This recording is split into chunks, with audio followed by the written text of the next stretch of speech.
Invitation to a Beheading is a novel by Russian-American author Vladimir Nabokov.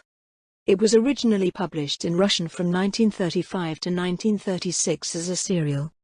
The novel was translated into English by Nabokov's son, Dmitri Nabokov, under the author's supervision in 1959. Nabokov interrupted his work on The Gift in order to write Invitation to a Beheading, describing the creation of the first draft as one fortnight of wonderful excitement and sustained inspiration. Some scholars have argued that the central plot of Invitation to a Beheading has its roots in Chernyshevski, a character from The Gift. While Nabokov stated in an interview that of all his novels, he held the greatest affection for Lolita, it was for Invitation to a Beheading that he held the greatest esteem. Plot introduction. The novel takes place in a prison and relates the final 20 days of Chernyshevski, a citizen of a fictitious country, who is imprisoned and sentenced to death for gnostical turpitude. Unable to blend in and become part of the world around him, Chernyshevski is described as having a certain peculiarity that makes him impervious to the rays of others, and therefore produced when off his guard a bizarre impression as of a lone dark obstacle in this world of souls transparent to one another. Although he tries to hide his condition and feign translucence, people are uncomfortable with his existence, and feel there is something wrong with him. In this way, Chernyshevski fails to become part of his society. While confined, Chernyshevski is not told when his execution will occur. This troubles him, as he wants to express himself through writing in defiance of all the world's muteness, but feels unable to do so without knowledge of how long he has to complete this task. Indifferent to the absurdity and vulgarity around him, Chernyshevski strives to find his true self in his writing, where he creates an ideal world. Taken to be executed, he refuses to believe in either death or his executioners. And as the axe falls, the false existence dissolves around him as he joins the spirits of his fellow visionaries in reality. Plot summary. Narrated omnisciently, the novel opens with Chernyshevski, a 30-year-old teacher and the protagonist, being sentenced to death by beheading for the crime gnostical turpitude. In 20 days' time, though this time scale is undisclosed to Chernyshevski. After being taken back to a fortress by the cheerful jailer Rodion, Chernyshevski talks to his lawyer and dances with Rodion, before inscribing his thoughts on paper, as a spider dangles from the ceiling. Throughout the plot, Chernyshevski repeatedly inquires of various characters about the date of his execution, but to no avail. Chernyshevski is displeased to learn from the prison director, Rodrigue, that he will be getting a cellmate.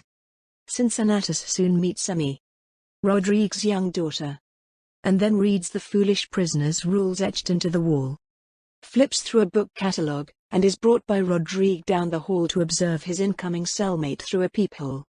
Almost a week after the trial, Chernyshevski excitedly expects his unfaithful wife, an unrequited love, Mart, but she postpones her visit.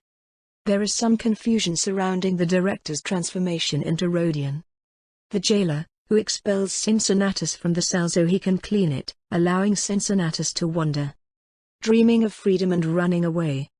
Chernyshevski sees Emi again, bouncing a ball in front of a picture of a garden he mistakes for a window. The next morning, Chernyshevski meets his new cellmate, the charismatic Monsieur Pierre, who the director fawns over adoringly, but Chernyshevski shows his disapproval.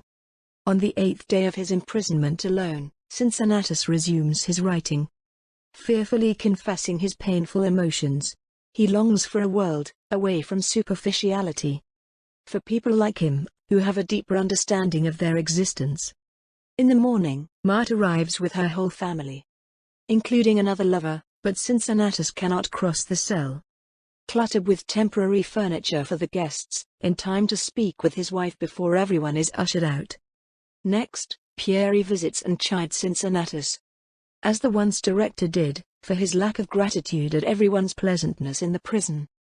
A few days later, Cecilia C., Chernyshevski's estranged mother, enters the cell against Chernyshevski's wishes, and she explains the strange circumstances surrounding his birth and his father especially. That night Chernyshevski hears odd noises, and the wall caves in, revealing that Pierre has been digging a tunnel between their cells.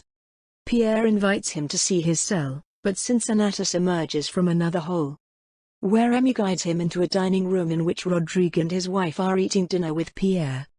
Cincinnatus is invited to eat too, and Rodrigue hands him a photo horoscope album chronicling Emmy's future life.